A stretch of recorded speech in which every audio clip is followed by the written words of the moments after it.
mumpung hari tenang, ya kita kembali lagi ngobrol dengan Bung Rocky. Tapi yang kita ngomongin nggak terlalu tenang nih. Saya baca eh, sebuah berita di media ya, Bung Rocky.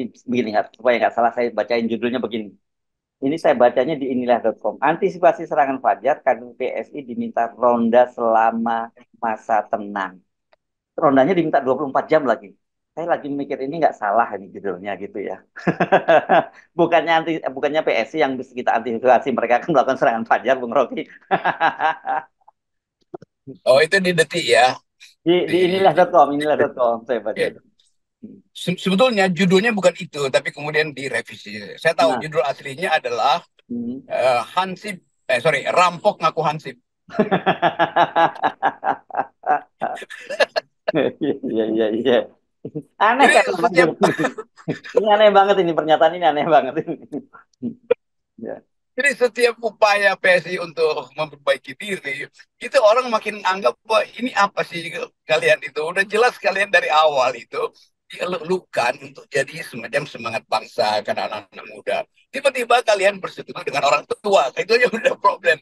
Tiba-tiba kalian mengasuh seseorang yang sepantaran kalian, tapi tidak mewakili pikiran milenial. Kan itu dasarnya tuh. Jadi sebetulnya ini PSI ini udah jadi ya karung sampah aja sebetulnya dari semua orang yang bertadinya berharap bahwa PSI bisa jadi bunga mawar, ternyata dia jadi alang-alang di situ. Jadi mawar pun mawar kalau mawar ini walaupun berduri tetap saja menarik orang ya, Bung Rocky ya. Eh, Kalau ini mawarnya saya kira mawar plastik pun juga nggak seburuk ini ya. Ya, itu prinsip mawar kan selalu justru karena dia wangi, maka orang itu hati-hati untuk mendekat untuk supaya wangi mawar dan lekuk-lekuk daunnya itu tidak cepat copot, maka alam semesta memberi dia duri itu. Lalu timbul lagu Every Rose has its thorn. Setiap mawar ada durinya. Tetapi PSI ini bukan duri, bukan mawar, bukan. Dia semacam tangkai yang udah patah tuh dan kita nggak tahu ini tangkai apa. Jadi poin kita selalu mau melihat sesuatu yang tadinya bagus, wangi, itu akhirnya gitu kan. Kan orang kaget kenapa PSI tiba-tiba jadi penyalur BLT, kenapa PSI tiba-tiba jadi tukang lipat-lipat amplop, kenapa PSI dari pikiran-pikiran yang tadinya wangi tiba-tiba bau busuk datang dari partai itu kan. Padahal Hmm. sebetulnya orang-orang yang tadi menyapa dan mengasuh PSI itu orang-orang yang bersih. Jadi kita lihat bagaimana kandang politik itu akhirnya isinya cuma PSI doang tuh. Karena dikandangi oleh ambisi, dikandangi oleh uh, kepentingan satu arah dari Pak Jokowi Ya, ya. dengan Nah, menaruh adanya di situ. saya minta Anda untuk nggak terlalu khawatir ketika menyebut Jokowi, kemudian ada yang protes pada Anda, lu kok Jokowi Jokowi lagi? Karena semua orang sekarang memang bicara tentang Jokowi, Bung Rocky. Dan kalau kita membicarakan PSI sekarang itu ya kita karena itu kaitannya dengan Jokowi. Kalau kalau nggak ada Jokowi sebenarnya nggak ada urusannya kita sama PSI itu kan gitu. Ya kan PSI bilang tegak lurus dengan Jokowi kan Ya soal itu Jokowi kan. nomik lagi, Jokowi nomik menurut dia. Jokowi no. Ya. Jadi PSI kan dirancang ketika PSI pertama kali migrasi menjadi partai, saya yang memberi kuliah umum di situ di depan DPP, ada Grace Natali, ada Raja segala macam tentang the very ideas of solidarity. Mereka bertanya saya, apa tuh solidaritas? Di dalam tradisi filsafat politik, saya terangkan itu. Apa artinya bunga mawar? Itu kira-kira beberapa tahun lalu di gedung CSIS bahkan itu yang pada waktu itu saya udah merasa ini ada yang nggak benar nih. Ngapain PSI berkantor di CSIS? So. Dan kita tahu CSIS itu semacam kumpulan modal dari oligarki. Jadi saya masih berharap nih PS ini tumbuh sebagai agen-agen pikiran yang wangi itu. Ternyata berubah. Tapi udahlah, saya juga salah sebetulnya mengantisipasi itu. Saya menulis pertama di jurnal mereka untuk menerangkan bahwa ini ada sebuah generasi yang bagus. Tuh Anthony siapa ya yang jadi sekjen jadi menteri sekarang itu. Raja Bang Juli Rocky nulis Antoni. dong tentang nasib generasi dan masa depan. Oke, saya pasti akan menulis. Tetapi saya bukan anggota PSI. Nah, mereka yang menjadi anggota PSI juga datang dari kalangan terpelajar, kalangan budayawan tuh. Gunawan Muhammad anggota PSI, Ade Armando anggota PSI. Tapi kemudian sama-sama membusuk di situ kan. Dan itu pentingnya kalau kita mau terlibat dalam politik dari awal kita mesti berprasangka buruk lah, mending itu daripada berprasangka baik yang kemudian menyesal kan, lalu nangis-nangis di depan TV. Tapi mau diapain lagi kan? Itu partai akan membusuk di mata Gen Z itu, dan saya kira udah terjadi. Apalagi di daerah semua orang melihat PS itu sebagai karung sampah aja. Ya, membusuk itu dalam artian Anda apa? Karena kalau seperti dikatakan oleh Pak seperti dikatakan apa seperti dikatakan oleh Andi Wijayanto kemarin bahwa dia Pak Jokowi memastikan PSI itu akan masuk ke parlemen dan saya kira memang itu desain politik kan ini selain Gibran yang menjadi wakil presiden dan dia pasti ingin PSI itu dominan di DPR. Iya kan, membusuk artinya berubah fungsi dari sesuatu yang eh, masih segar, lalu dia layu, lalu betul-betul jadi ya jadi sampah sebetulnya, membusuk sebagai sampah. Kan Hmm. kita bayangkan bagaimana PSI dengan gagah berani dan dengan nekat tuh mencaci maki Prabowo. Sekarang dia jadi bagian Hmm. dari, atau bukan sendiri bagian, minta supaya diungkapkan atau dinaikkan elektabilitasnya. Kan PSI ini kan nebeng pada Prabowo kan. Jadi Hmm. bayangin Gerindra mesti menghela sampah busuk ini kan. Walaupun Gerindra tahu ya udahlah mau diapain lah. Itu semacam nasib dari perpolitikan yang kita anggap bahwa otak ketemu otak, dengkul ketemu dengkul, wangi ketemu wangi, busuk ketemu busuk. Jadi itu udah terjadi itu. Cuma bagi generasi yang bukan generasi Pak Prabowo, generasi Gibran menganggap bahwa ada Kaisang di PSI itu adalah simbol dari the millennials politics itu. Tetapi di daerah justru dicaci maki itu. Kenapa? Karena berlebihan. Dia omnipresent, dia hadir di mana-mana. Padahal kita tahu itu PSI itu ada partai anak kota, tapi tiba-tiba ada di desa itu kan, dengan segala macam kemewahan yang dia berikan itu. Jadi memang Pak Jokowi merencanakan PSI untuk dapat kursi supaya Kaisang bisa jadi ketua DPR. Nah, ketua DPR itu yang akan menuntun Pak Jokowi menyelamatkan semua aset politik yang merupakan liability dari Pak Jokowi kan.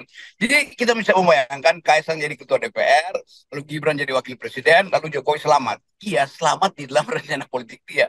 Tetapi alam itu selalu memberi sinyal, sesuatu yang diupayakan berlebihan itu berantakan di ujungnya nanti. Ya. Jadi ini walaupun nanti mereka itu bisa masuk ke dalam ruang sejuk di DPR. Jadi kalau bagi Anda itu tetap akan baunya akan tetap busuk gitu.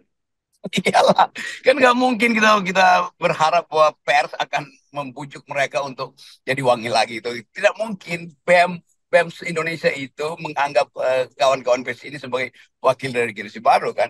Jadi jejak digital atau jejak kejahatan digital dari PSI terlihat sekarang. Ya itu nanti mungkin mereka tetap akan ingat bahwa oh ya PSI itu adalah tadi apa yang saya sebut ya, eh, rampok mengaku hansip. Kira-kira begitu. Oke, tapi walaupun walaupun sekarang ini diolok-olok luar biasa ya PSI, tapi saya kira dengan tekad Pak Jokowi itu dan katakanlah tidak dipilih pun di TPS, ya, jangan kaget juga kalau kemudian nanti PSI juga tetap akan lolos ke parliamentary threshold dengan suara yang cukup besar, Bung Rocky. Iya, dan coba saya hitung satu-satu. Ini anak-anak PSI ini punya otak, bagus, ada otaknya tuh. Punya reputasi, oke. Banyak yang jadi jurnalis, banyak yang beraktivitas di LSM-LSM tingkat dunia. Tiba-tiba disuruh oleh Jokowi untuk berbalik arah. Jadi bagaimana kita tahu kemampuan intelektual mereka? Bagaimana kita tahu daya tahan etis mereka? Akhirnya saya mesti simpulkan bahwa dari awal ini partai dirancang untuk jadi keranjang sampah tuh. Jadi mental itu yang kemudian akan diingat orang. Jadi kita kita anggap aja bahwa sama seperti sering kita terangkan bahwa ya ijazah itu bukan tanda orang pernah pernah belajar, hanya tanda orang pernah belajar, bukan tanda orang pernah berpikir. Karena terlihat bahwa ke kalangan yang bahkan punya kualifikasi PhD, doktor atau bahkan lebih dari itu, ternyata pengetahuan dia tentang metode, pengetahuan dia tentang critical thinking itu nol. Demikian Ya. juga soal moral apalagi itu. Jadi kita bayangkan aja bahwa ini PSI jadi semacam ya merusak sebetulnya ide yang mereka bawa dari awal, apalagi bawa nama PSI yang di dalamnya terkait dengan Sultan Syahrir dan intelektual Indonesia yang di awal kemerdekaan memilih untuk membangun partai berbasis metodologi, berbasis keadilan sosial, berbasis intelektualitas. Itu beda betul dengan PSI Sultan Syahrir itu Ya, yang ya, dibuat ya. di awal kemerdekaan. Ya, ya, nama bisa bisa sama, tapi kelakuannya beda jauh begitu. Bagian-bagian ini sedang diriset oleh beberapa teman dosen di luar negeri, karena mereka beritahu saya tuh kami sedang riset bagaimana sebuah partai yang didesain untuk mewakili pikiran generasi akhirnya berubah menjadi peralatan tebel-tebel. Kira-kira itu aja. Jadi Ya, sebentar lagi akan banyak artikel atau bahkan tesis disertasi yang tentang untuk mereka sebut sebagai yaitu pembusukan politik Indonesia melalui politik anak muda, yaitu PSI. Kira-kira itu. ya. Oke, dan saya kira ini kita mesti melihatnya, kalau ingin membatalkan dinasti Jokowi ada satu paket yang saya kira kita harus batalkan secara bersama-sama ya, Bung Rocky. Paket tidak dengan tidak memilih paslon 02 dan yang kedua juga tidak memilih PSI. Saya kira itu satu paket yang harus jadi satu itu. Ya kalau bahasa dulu itu zaman Orde Lama, Jokowi dan antek-anteknya. Kira begitu jadinya kan. Oke, tapi bukan, kalau biasanya orang begini, beli satu dapat dua. Kalau ini ya membatalkan satu itu harus dengan dua-duanya kita batalkan. Iya, jadi poinnya bukan siapa yang mesti dipilih, tapi siapa yang mesti dibatalkan dulu. Yes, Jadi yes. sekali lagi ini desain Jokowi ini mesti kita batalkan, dan efeknya ada pada Gerindra, pada sosok Prabowo, pada Gibran, itu semua derivatnya, semua turunannya itu yang mestinya dihalau dari cara kita berpikir tentang kejujuran dan keadilan pilpres nanti itu. Yes. Nggak ada satupun poin untuk memberi semangat bahwa akan ada pemilihan jurdil itu.